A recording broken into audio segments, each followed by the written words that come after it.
Nothing beats the comfort of a crispy golden samosa filled with spicy chicken and tender potatoes. And today, we're making them completely from scratch.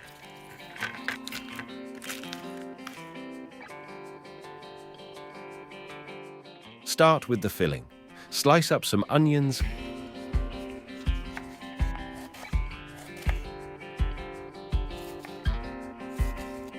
garlic, and ginger for that rich aromatic base. Then cube your potatoes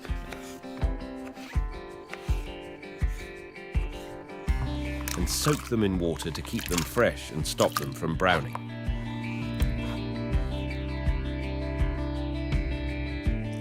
Now let's mince the chicken.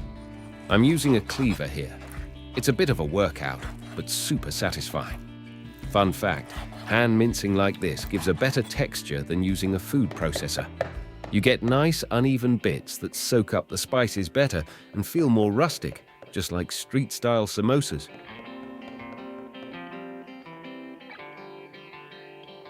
In a bowl, combine beef seasoning, turmeric, chili powder, and chili flakes to make a bold, flavorful spice mix. Heat some oil in a pan and toss in cumin seeds to bring out their deep, nutty aroma.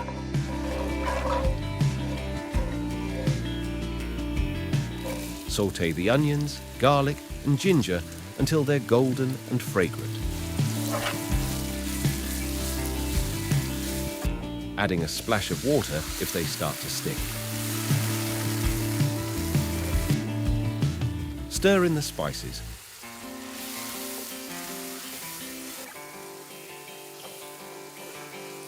Once the spices are nicely sautéed and the oil starts to separate, in goes the minced chicken. And I add a little splash of water too. This helps loosen everything up, prevents sticking, and lets the flavors mix more evenly with the meat. Cook until the mixture dries up nicely, then add the potatoes, salt,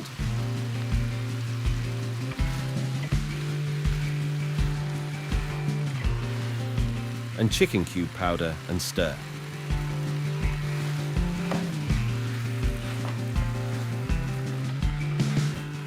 Pour in just enough water to simmer. Mix well.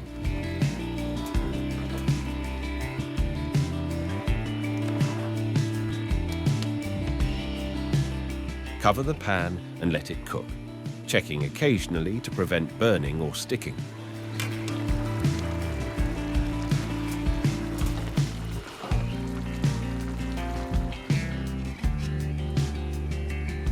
While that's going, slice up a second batch of onions, nice and thin. We're saving these for a special moment at the end. Trust me, they'll do something really nice to the filling.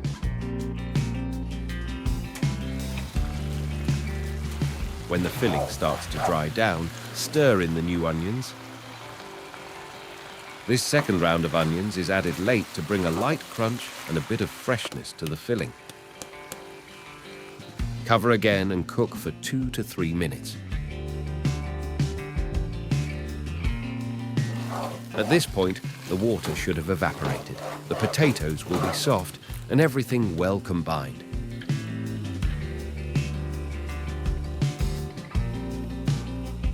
Set it aside. The filling is done.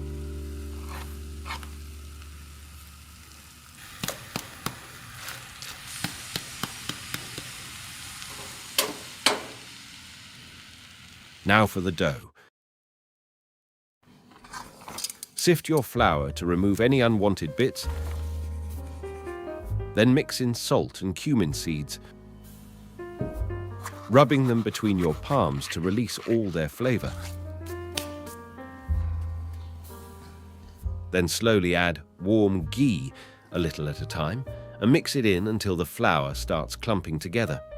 This step is important. The ghee coats the flour, giving you that signature flaky, crispy texture once fried. and adds a rich, buttery flavor that oil just can't match. Once it's mixed enough, start adding water little by little and knead into a smooth, firm dough. Give it some love. This is where the magic begins. The better the knead, the smoother your samosa skin will roll out later.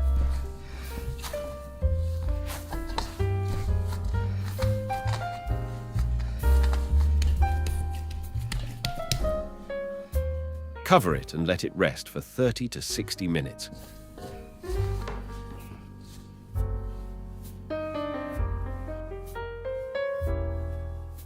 When the dough is ready, take around 80 grams of it and roll it into a smooth ball.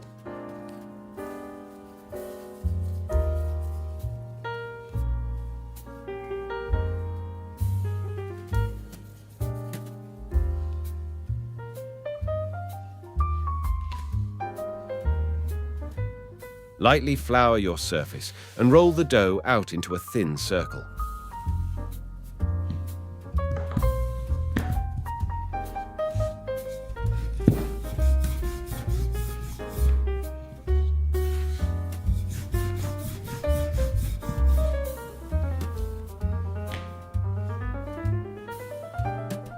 For each rolled out circle, fold it in half, then cut along the fold to make 2 semicircles.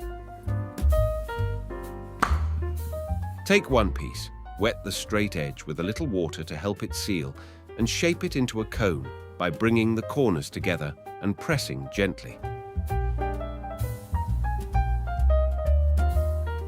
Hold the cone upright, spoon in some of that flavorful chicken filling,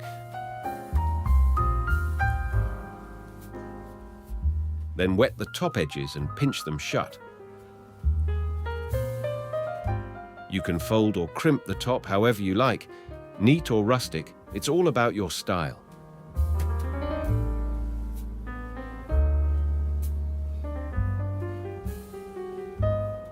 Repeat the process for the rest of the dough. To fry, heat oil in a deep pan on high heat first.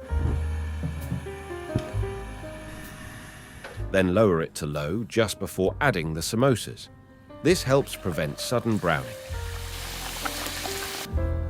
Once they're in, raise to medium heat and fry in batches until they're golden brown and crispy on all sides.